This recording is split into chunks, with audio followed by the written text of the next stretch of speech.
작가 김홍심님의 에세이집에 나오는 겪어보면 안다라는 글이 있습니다. 짧은데 본인이 직접 한번 낭독한 그런 영상 잠깐 보겠습니다.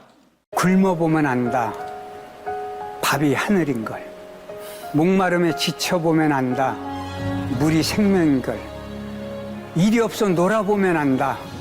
일터가 낙원인 걸. 아파보면 안다. 건강이 엄청 큰 재산인 걸. 잃은 뒤에 안다. 그것이 참 소중한 걸. 이별하면 안다. 그이가 천사인 걸. 지나보면 안다. 고통이 추억인 걸. 불행해지면 안다. 아주 적은 게 행복인 걸. 죽음이 닥치면 안다. 내가 세상의 주인인 걸. 이 책의 겉표지에 보면 아프고 잃고 떠나보낸 뒤 비로소 깨달은 인생의 참된 행복, 후회 없는 삶을 위한 생각사용 설명서 이렇게 되어 있습니다. 다 겪어보고 나서 무언가를 깨닫는 것조차도 행복이라는 것이죠. 왜? 귀한 걸 알았으니까. 그리고 이제는 겪어보지 않았는데 어떤 일을 미리 예방할 수 있으면 그것은 또 후회 없는 삶을 살 수 있는 또 좋은 기회가 된다는 것입니다. 어떤 사람이 무언가 자기가 깨달은 바를 말로써 표현했을 때 그것이 사람에게 위로가 되기도 하고 용기를 주기도 하고 또 깨달음을 주고 교훈을 주기도 하고 그렇습니다. 그래서 우리가 서점에 가면 널려있는 것들이 사람들이 만들어 놓은 글과 어록들이고 그렇습니다. 이 말은 사람의 말에는 힘이 있다는 것입니다. 말 한마디지만 그것이 위로와 용기를 줄 수 있고 또 인생에 도움을 줄 수 있는 힘을 가지고 있다는 것입니다. 깊은 사색을 통해서 건져낸 말, 경험을 가지고 만들어낸 말, 사랑으로 하는 말, 지혜를 가지고 하는 말, 이런 것들은 누군가에게 영향을 줄 수 있는 힘을 가지고 있다는 것입니다. 말의 힘은 그렇게 간과할 것이 아니라 이 말 한마디로 또 죽고 사는 일들도 생겨나고 말 때문에 인생이 바뀌기도 하기 때문에 이 말에는 힘이 있습니다. 잠언 12장 18절은 이 말의 양면을 소개하고 있는데요. 칼로 찌름같이 함부로 말하는 자가 있거니와 지혜로운 자의 혀는 양약과 같으니라. 말이 칼이 돼서 상처를 주기도 하고 말이 약이 돼서 누군가를 치료하고 회복시키기도 한다는 것이죠. 이 말에 파괴력도 있고 또 말에 또 그런 힘도 있고 그런 것입니다. 그래서 우리가 인생을 살아가면서 많은 말을 하는데 이 말이 누군가에게 상처를 주는 말을 해서는 좀 안 되는 것이고요. 누군가에게 힘이 되는 그런 말을 하려고 노력을 해야 되는 것입니다. 신앙인들은 특히 말을 많이 하는데 조심해야 되는 부분입니다. 칼이 되는 말은 삼가고 약이 되는 말을 하며 사는 이런 성도들을 성경은 지혜로운 성도다 그렇게 이야기를 합니다. 그리고 누군가 이야기를 했을 때 그것을 약으로 잘 받아들여서 적용시키는 그런 성도들도 지혜로운 성도다 그렇게 이야기할 수 있습니다. 약이 되는 말 하시고 또 누군가 약이 되는 말을 했을 때 겸손히 잘 받아들이셔서 그 말의 힘을, 능력을 삶 속에서 경험하면서 자신의 인생을 더 아름답고 더 풍성하게 만들어 가시기를 주님의 이름으로 부탁드리겠습니다. 하나님의 말씀은 세 가지로 우리가 설명을 합니다. 기록된 말씀, 성경, 선포되는 말씀, 설교입니다. 그리고 보여지는 말씀, 이것은 성찬입니다. 성찬. 우리가 성찬을 눈으로 보면서 하는데 거기서 우리가 하나님의 귀한 사랑과 뜻을 발견할 수 있기 때문에 그렇습니다. 하나님이 말씀하실 때는 들으라고 말씀하시는 것입니다. 하나님이 말씀하실 때는 듣고 순종하라고 말씀하시는 것입니다.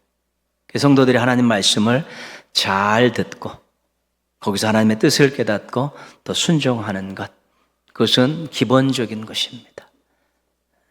그것이 잘 돼야지만이 헌신도 즐겁게 할 수 있고 봉사도 잘 할 수 있고 또 많은 사람들에게 영향력을 끼치는 삶을 살 수 있는 것입니다.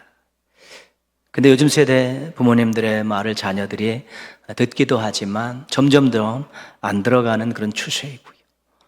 우리 스승들의 말을 제자들이 점점 잘 수용하지 못하는 그런 추세로 가고 있고요. 선배님들의 말을 후배들이 잘 안 듣는 쪽으로 그렇게 바뀌어가고 있죠. 권위가 실추되는 시대이기 때문에 그렇습니다. 그런데 교회 안에 들어오면 하나님의 말씀을 성도들이 잘 듣고 따르고 순종해야 되는데 무관심하고 소홀하게 여기는 그런 경향들이 점점 많아져 가고 있다는 것입니다. 사람들의 말에 힘이 있는데 하나님의 말씀에는 힘도 있고 복도 있고 그렇습니다.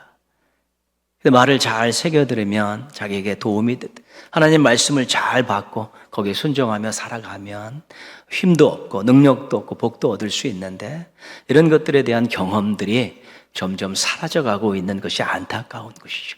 하나님은 엄청나게 많이 주실 수 있는데 받는 것은 조금이죠.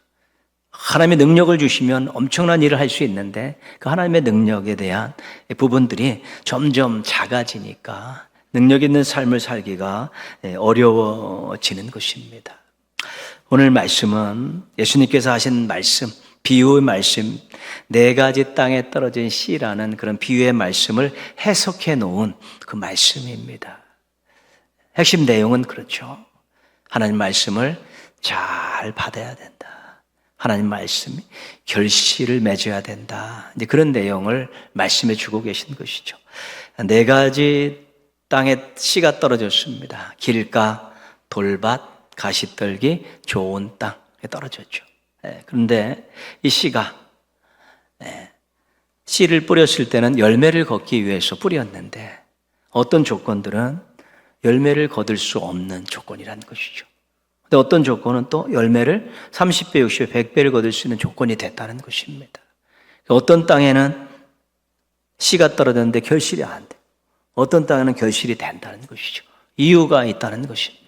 말씀이 떨어졌는데 어떤 마음에는 그 말씀이 풍성하게 열매를 맺는데 어떤 땅에는 그 말씀조차 거기에 남아있지 않고 사라져버리는 그런 일들이 생겨난다는 것입니다. 오늘 그 말씀을 우리들에게 주시는 것입니다. 이 비유의 해석에서 씨를 정확하게 해석해주고 있습니다. 14절 말씀 보시면 뿌리는 자는 말씀을 뿌리는 것이다. 이 씨 뿌리는 비유에서 씨는 말씀을 이야기하고 있는 것입니다. 이 말씀이라는 것은 복음을 이야기할 수도 있고 또 하나님의 말씀을 가르치는 것, 복음을 전하는 때 또 말씀을 가르칠 때 그 나가는 그 말씀을 이야기하는 것입니다. 마음이 떨어지는 곳을 우리 사람의 마음이라고 그렇게 생각해 보면 이해하기가 훨씬 좋습니다. 첫 번째 내용은 15절 말씀입니다. 오늘은 말씀 읽겠습니다. 같이 읽습니다. 말씀이 길가에 뿌려졌다는 것은 이들을 가리킴이니 곧 말씀을 들었을 때에 사탄이 즉시 와서 그들에게 뿌려진 말씀을 빼앗는 것이요. 길가에 떨어진 말씀의 위기는 사탄으로부터 비롯되는 것입니다. 길가는 밭이 아니지 않습니까? 밭을 벗어난 땅이 이제 길가죠.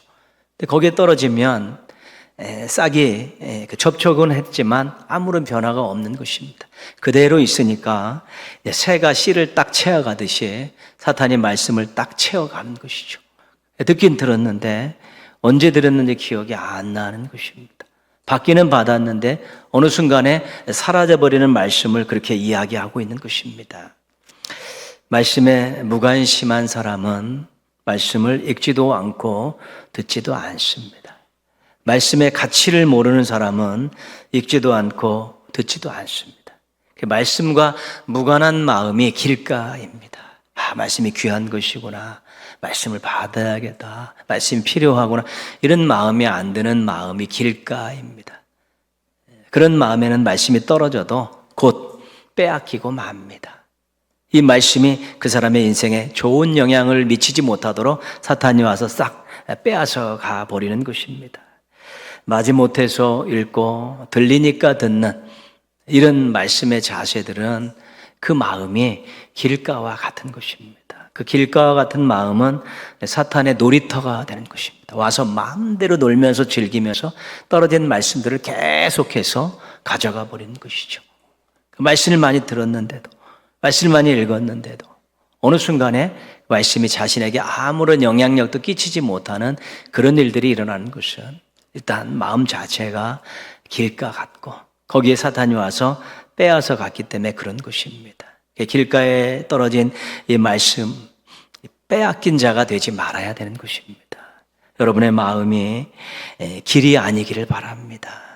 길가 같은 마음에는 말씀과 무관한 그런 삶을 살기 때문에 말씀의 맛도, 말씀의 능력도 경험할 수 없는 것입니다. 16절, 17절 말씀 같이 읽겠습니다. 또 이와 같이 돌밭에 뿌려졌다는 것은 이들을 가리킴이니 곧 말씀을 들을 때에 즉시 기쁨으로 받으나 그 속에 뿌리가 없어 잠깐 견디다가 말씀으로 인하여 환난이나 박해가 일어나는 때에는 곧 넘어지는 자요. 돌밭에 떨어진 말씀의 유기는 딱딱한 돌들 때문에 그렇습니다. 이 딱딱한 돌들 위에 씨가 떨어지면 뿌리를 내리기가 어렵습니다.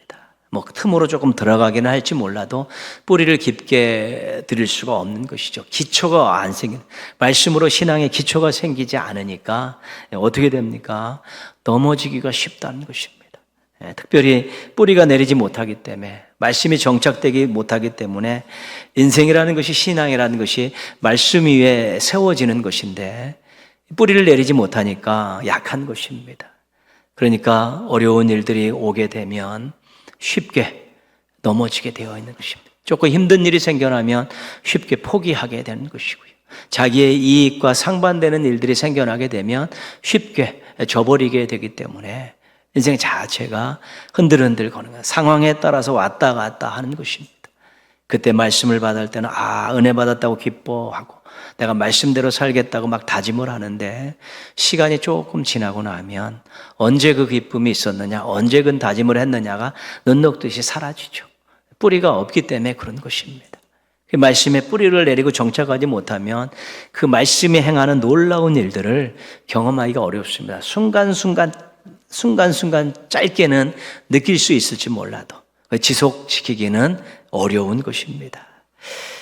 말씀의 맛을 모르면 이 말씀을 뿌리를 내리기가 어려운 것입니다. 특히 이 돌들이라는 것은, 우리 마음속에 돌들이라는 것은 뭐냐면 고정관념들, 철석까지 믿고 있는 지식들, 또 경험들, 선입견들, 고집스러운 마음들, 이런 것들이 다 돌들과 같이 우리 속에 들어와 있습니다. 그 말씀이 떨어지면 딱 부딪히는데 자신들의 경험과 지식과 신념 이런 것들로 말씀을 툭툭 쳐내니까 뿌리를 내리기가 어려운 것입니다. 우리 속에 이 돌들이 많습니다. 우리들의 나름대로 경험, 지식, 신념 이런 거 가지고 돌들이 있어서 말씀이 들어와서 뿌리를 내리지 못하도록 원천적으로 봉쇄하고 또 차단하는 그런 일들이 있다는 것입니다. 전통적인 사고를 가지고 나중에 신앙생활 하신 분들이 이 전통적인 사고를 말씀으로 이겨내지 못하는 경우가 많습니다. 그래서 여전히 집에서 행하는 일들은 전통적인 방식으로 하죠. 교회는 나오는데 그냥 말씀으로 그것을 이겨내지 못했기 때문에 그렇습니다. 그리고 어떤 정치적인 신념 같은 것도 그냥 그 신념에 빠져갖고 말씀에 어긋남에도 불구하고 계속해서 지켜내니까 그 말씀으로 새로운 것들을 바라볼 수 없게 되는 것입니다. 우리 안에 있는 고집스러운 경험들, 신념들, 사상들, 이념들 이런 것들이 말씀을 이겨내지 못하고 그것이 하나님의 말씀과 어떤 맥락을 같이 하면 좋은데 반신앙적이고 반성경적인 그런 생각들과 사고들과 경험들임에도 불구하고 계속 유지하고 있으면 말씀이 떨어졌을 때 그것이 뿌리를 내리지 못하는 것이죠. 세상적으로는 큰 소리 치며 살 수 있을지는 몰라도 신앙적으로는 늘 넘어지는 자입니다. 쓰러지는 자이고요. 신앙이 성장하지 않는 그런 모습입니다. 뿌리가 없는 나무가 견뎌낼 수 없고 성장할 수 없고 말씀에 기반하지 않은 그런 신앙과 인생이 어려움이 왔을 때 견뎌낼 수 있는 힘을 제공받지 못하는 것입니다. 여러분의 마음이 돌밭이 아니기를 바랍니다. 만약에 돌밭에 돌이 조금 있다면 그것을 치우는 작업들을 부지런히 하셔야 되는 것입니다. 자신을 하나님 앞에 쳐서 복종시키면서 자신의 생각이 하나님의 말씀과 비춰 틀렸다면 자신의 생각을 내려놓아야 되죠. 하나님의 말씀을 맞추라 그러는 것이 아니라 자신의 전통적인 사상이 말씀과 틀릴 때는 자신이 내려놓아야 되지 하나님 보러 바꾸라고 이야기할 수 있는 것은 아닙니다. 그 신앙이 아닌 것입니다. 18절 19절 말씀 같이 읽겠습니다. 또 어떤 이는 가시떨기에 뿌려진 자니 이들은 말씀을 듣기는 하되 세상의 염려와 재물의 유혹과 기타 욕심이 들어와 말씀을 막아 결실하지 못하게 되는 자요. 가시떨기에 떨어진 말씀의 유기는 날카로운 가시입니다. 나름대로 공간이 있어서 내려가서 뿌리는 내렸습니다. 이게 자라는데 가시가 계속해서 방해를 하는 것입니다. 앞뒤에서 막 찌르고 그러니까 방해가 될 수밖에 없죠. 계속 찝쩍거리는 것입니다. 좀 성장하려고 그러는데 자꾸 누르고 뒷목 잡고 막 그렇게 자꾸 끌어내리는 그것이 가시입니다. 염려, 근심, 걱정, 염려는 굉장히 우리가 늘 경험하는 그런 감정들인데요. 이것이 해결이 안 되면 두려움으로 갑니다. 두려움으로 가면 이건 신앙과 엄청난 싸움이 시작되는 것이지요. 성경에 많이 나오는 그런 권면의 말씀 가운데 두려워하지 말라 이런 말씀 많이 나옵니다. 어떤 분은 365번 나온다. 그래서 매일 주시는 말씀이다. 그렇게 받기도 하는 것이죠. 네, 두려움이 압도하면 믿음이 작동하지 않습니다. 두려움이 엄습해 들어오면 말씀이 작동을 하지 않습니다. 그때 되면 낙심하고 불평하고 두려워 떨다가 이것저것 못하고 어물쩡거리다가 넘어가는 경우들이 많은 것입니다. 근심, 걱정, 염려가 자라서 두려움이 돼버리면 이것이 믿음과 말씀을 작동시키기가 어렵기 때문에 큰 적 중에 하나가 이 근심, 걱정이고 두려움이고 그렇습니다. 재물의 유혹이라는 것은 우리가 평생 당하고 있는 것이지요. 만족함이 없으면 늘 유혹을 받게 되어 있습니다. 그 정도 벌어서 되겠느냐, 그 정도 가지고 되겠느냐라는 그런 유혹이 계속 있으면 그것을 이겨내지 못하면 나중에는 불의한 방법을 동원해서라도 물질을 얻으려는 시도를 하게 되는 것입니다. 그러면 신앙에서 벗어나게 되는 것이죠. 각종 욕심이 엄청나게 많은 신앙에 타격을 줍니다. 욕심이 잉태한 즉 죄를 낳고 죄가 장성한 즉 사망을 낳느니라. 욕심이 이겨내지 못하면 이 죄의 길로 갈 확률이 굉장히 높아진다는 것입니다. 그래서 자신의 내면의 감정이나 욕구가 이 숨은 적들입니다. 잠잠한 것 같은데 기회만 생기면 고개를 들고 일어나서 근심하게 하고 두려움 갖게 하고 또 어떤 욕심을 내게 하고 유혹 앞에서 마음이 왔다리 갔다리 하다가 한번 넘어질 수 있는 것입니다. 이런 감정과 욕구가 난무하면 마음은 전쟁터입니다.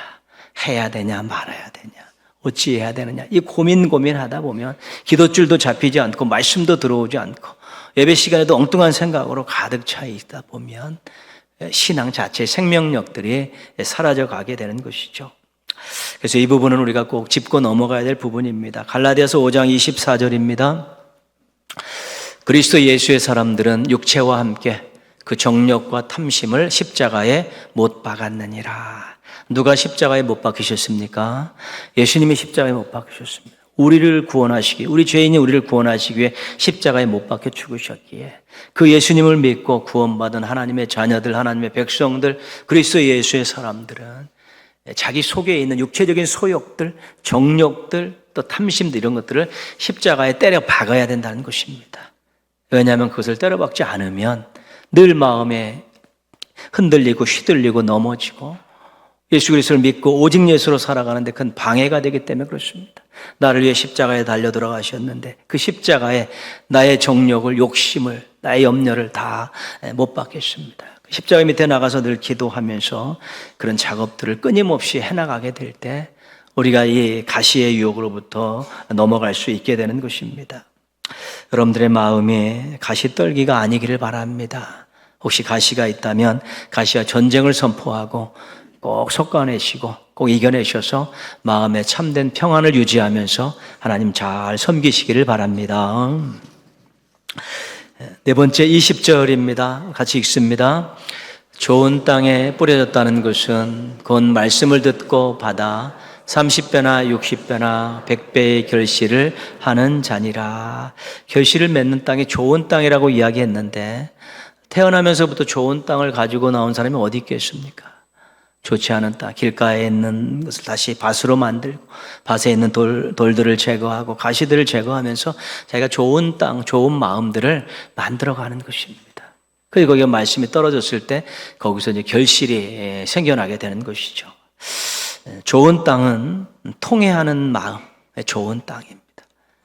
하나님, 제가 이런 죄를 졌습니다. 하나님 용서해 주십시오라고 통회 자복하고 회개하는 마음이 좋은 땅이 될 수 있습니다. 사모하는 마음도 좋은 땅입니다. 하나님 은혜를 필요합니다. 하나님 능력을 주시고 하나님 도움이 절실히 필요합니다. 하나님 손길이 필요합니다. 그 사모함이 있는 마음, 좋은 땅, 좋은 마음이고요. 감사하는 마음도 좋은 땅이죠. 좋은 마음. 하나님의 은혜를 알고 그 은혜에 감사할 수 있으면 좋은 땅입니다. 그 좋은 땅을 만들기 위해서 우리가 돌도 치워내고 또 가시도 제거해야 되지만 늘 죄에 대해서 민감하게 여기면 작은 것이라도 하나님 앞에 통회하고 자복하는 그런 마음들을 갖고요. 그러면 늘 하나님의 은혜, 하나님의 말씀, 하나님의 도움 이런 것들을 사모하는 마음, 또 작은 것이라도 좋은 일이 있을 때마다 감사하는 마음들을 가지면 그 마음이 좋은 마음, 좋은 땅이 될 수 있습니다. 그 땅에 말씀이 떨어지게 될 때 거기서부터 말씀의 역사가 일어나고 열매들을 맺게 되는 것이죠. 우리가 말씀을 읽다가 울컥울컥 할 때가 있습니다. 예수님이 나를 위해 십자가에 달려 돌아가시고 내가 하나님의 은혜로 죄로 인해 죽을 수밖에 없는 내가 하나님의 은혜로 구원받았습니다. 울컥하면서 마음속에서 막 기쁨이 막 솟아날 때가 있죠. 그것이 좋은 마음에서 나오는 구원과 관계된 기쁨의 열매라는 것입니다. 그런 열매들을 우리가 얼마든지 만들어낼 수 있는 것이 마음의 문제입니다. 우리가 하나님께 기도하고 하나님의 말씀이 역사하시고 하나님의 손길이 임하기를 또 기도하는 가운데 그 말씀하신 대로 그 능력을 경험하게 될 때 우리가 담대함이 생기죠. 이제 뭐 웬만한 일 가지고는 내가 두렵지 않다. 하나님의 능력의 역사가 임할 때 말씀대로 이루시는 그 능력의 역사가 이룰 때 얼마든지 해결할 수 있고 승리할 수 있다라는 확신이 들면 거기서는 담대함이 생기는데 그것도 인생의 중요하고 귀한 열매인 것입니다. 약속을 우리가 하나님의 말씀을 읽으면서 약속을 받았을 때 미래에 대한 소망을 갖게 하는 그것도 귀한 열매가 될 수 있는 것입니다. 그래서 우리가 좋은 밭을 준비하면 좋은 열매를 맺을 수가 있습니다. 남들이 맛보지 못했던 결실들을 얻을 수 있고 자신의 인생에 힘을 실어주고 복을 주는 그러한 결실들을 얼마든지 얻을 수 있게 되는 것입니다. 마음의 문을 활짝 여셔야 됩니다. 말씀을 읽고 들을 때는 말문을 활짝 열어야 되는 것입니다. 왜요? 환영해야지 그 말씀이 들어와서 나한테 심겨지고 뿌리가 내리고 잘 자라서 결실을 해야 되기 때문에 받아들이는 때 마음을 활짝 열고 어린아이와 같은 마음으로 말씀을 환영할 수 있어야 됩니다. 그리고 마음을 스펀지처럼 부드럽게 해야 되는 것이죠. 돌도 걸러내고 가시도 잘라 부드러웠죠. 말씀이 오면 쭉 정착해서 뿌리를 잘 내릴 수 있도록 그런 것이고요. 마음을 늘 믿음으로 작동하는 것이죠. 말씀대로 살겠다고, 살게 해달라고 기도하면서 그렇게 마음들을 준비할 때 말씀을 듣고 읽고 볼 때 그것이 자기 마음속에 떨어져서 거기서 뿌리를 내리고 성장하며 결실로 가는 그 과정이 얼마나 행복한 과정인지 모릅니다. 누군가가 자신에게 영향을 미친다는, 좋은 영향을 미친다는 것을 알 때 우리가 행복한 거 아니겠습니까? 하나님이 나와 함께 하신다, 임마누엘, 이것이 확신되어지면 좋은 것입니다. 기쁜 것이고 즐거운 것입니다. 말씀이 내 속에서 역사를 일으키고 계신다는 것들을 확신하게 되면 담대함도 있고 소망도 넘쳐나는 것이죠. 누군가 사람 한 명만 내 옆에서 친구가 되어지고 나와 함께 한다는 그것만 있어도 우리가 인생을 살만한데 하나님이 함께 하시고 말씀이 내 속에서 역사하신다는 확신을 갖게 되면 인생은 태도가 달라지고 결과도 달라질 수밖에 없는 것입니다. 여러분의 마음이 좋은 땅이 되기를 바랍니다. 잘 관리하셔서 좋은 땅 유지하시고 또 많은 열매 맺으시기를 주님의 이름으로 축원합니다. 예수님 공생의 3년 동안 가르치시고 전하시면서 활동하셨습니다. 때로는 거절당하시고 비난받고 고통당하고 나중에는 십자가에서 죽기까지 하셨습니다. 근데 예수님이 그 전하신 복음, 그 말씀의 주인공이 되셨습니다. 주인공이 되셨습니다. 많은 사람들에게 말씀을 전하고 뿌리셨는데 길가 같은 마음도 있었고 돌밭 같은 마음도 있었고 가시밭 같은 마음들도 있었습니다. 그러나 소수의 사람들, 좋은 땅을, 좋은 마음을 가진 사람들이 그 복음을 받아들이고 그 말씀을 받아들여서 싹을 틔우고 키워서 교회를 세우고, 예수님 돌아가신 후에 교회를 세우고 땅끝까지 복음을 전하는 일들이 있었기에 오늘 우리가 그 복음을 받고 하나님을 아버지로 모시고 살고 있는 것입니다. 그래서 이 말씀은 소수의 사람들에게 들어가서 싹을 틔우고 열매를 맺으면 그 영향력이라는 것이 엄청난 것입니다. 길가에 떨어지고 돌밭에 말씀 떨어지고 가시밭에 떨어지고 그 사람들까지도 아우르는 놀라운 영향력을 행사할 수 있게 되는 것입니다. 가정 안에서 한 명만 여러분 깨어서 말씀 붙들고 기도하면 그 가정은 소망이 있는 것입니다. 누가 일하기 때문에? 말씀이 일하시기 때문에 그런 거예요. 말씀이 일하시기 때문에 그 말씀을 붙들고 기도하는 사람이 있는 가정은 그 말씀이 일하시기 때문에 그 말씀으로 인해서 그 가정은 소망이 있습니다. 가정복음화도 이룰 수 있고요. 가정 제자화도 이룰 수 있고 하나님 주인 되신 가정 만들 수 있고 축복의 통로의 가정을 얼마든지 만들 수 있습니다. 지금 다 믿지 않고 나 혼자 믿는다고 소망 가지십시오. 제가 말씀 붙들고 이 말씀을 싹을 틔워서 열매를 맺으면 우리 가정 모두가, 가족들 모두가 행복하게 살 수 있고 하나님의 은혜 가운데 살 수 있다는 소망을 가지십시오. 말씀이 그런 것입니다. 한 알이 떨어져서 그냥 없어져 버리면 한 알은 없어지지만 한 알이 떨어져서 싹을 틔우면 30배, 60배, 100배로 커가기 때문에 그 영향력이라는 것은 말로 할 수 없는 것입니다. 그래서 말씀을 가슴에 품고 키우는 한 사람이 중요한 것입니다. 우리가 터치온도를 지난주까지 세 번째 마쳤는데 우리 192명의 예비교인들을 작정했고요. 그날 6분이 오셔서 함께 예배드리고 식사하고 교제하셨습니다. 그런 말씀 떨어졌죠. 말씀 떨어졌습니다. 그런데요, 그 중에 몇 분이라도 이 말씀에 다시 장착되고 씨가 나고 또 싹을 틔우고 또 열매를 맺으면 상상할 수 없는 일들이 일어나는 것입니다. 그것이 우리 신앙인의 소명이고 말씀을 전하고 말씀을 가르치는 사람들의 이 소망입니다. 말씀 하나의 영향력이라는 것이 100배까지 이룰 수 있기 때문에 한 사람이 말씀을 받고 이것이 결실을 맺으면 엄청나게 많은 파급 효과가 있게 되기 때문에 말씀을 가르치고 전하는 데는 늘 소망입니다. 지금 길가에 떨어진 것 같기도 하고 돌밭에 떨어진 것 같고 나이터에 떨어진 것 같기도 하지만 그래도 말씀에 싹을 틔운 열매 맺는 한 사람에 의해서 이걸 다 잡아서 해결할 수 있다라는 그 소망을 갖고 우리가 한 사람에게 집중하고 우리 마음도 정말 말씀이 싹트고 말씀이 결실하는 마음을 만들기 위해서 노력하는 것입니다. 그래서 우리 한 사람 여러분 한 명 한 명은 작은 존재들이 아닌 것입니다. 그저 그런 존재들이 아닙니다. 말씀이 역사하시면 상상할 수 없는 일들을 해나는 그런 존재이고 하나님은 그런 가능성을 보시고 우리를 택하시고 우리를 구원하셨고 우리를 사용하셔서 또 놀라운 말씀으로 일하시기를 원하고 계신 것입니다. 마음 관리 잘 하십시오. 마음 관리 잘 하십시오. 돌들도 제거하고 가시들도 제거하는 그런 일들을 매일 경건 생활을 통해서 하셔야 되는 것이고요. 기회가 될 때마다 소망을 가지고 복음의 말씀을 전하고 또 은혜 받은 말씀을 나누고 또 이런 것들을 하면서 이 말씀이 누구가 마음속에 떨어져서 싹 틔우고 열매를 맺으면 상상할 수 없는 일들을 경험할 수 있다는 기대감, 소망을 가지고 그렇게 우리가 말씀을 배우고 전하며 살아가는 것입니다. 하나님의 백성은 말씀의 백성입니다. 하나님은 말씀을 통해 역사하십니다. 말씀을 통해 우리를 구원하셨고 말씀을 통해 우리를 인도하시고 말씀을 통해 우리에게 능력을 주시고 말씀을 통해서 우리를 하나님의 영광의 도구로 키워내시는 것입니다. 좋은 땅을 가진 땅과 같은 마음들 잘 간직하셔서 말씀으로 싹 틔우시고 말씀으로 결실하셔서 선한 영향력을 세상에 더 많은 사람들에게 전하며 살아가는 우리 멋지고 행복한 성도들 되시기를 주님의 이름으로 축원합니다.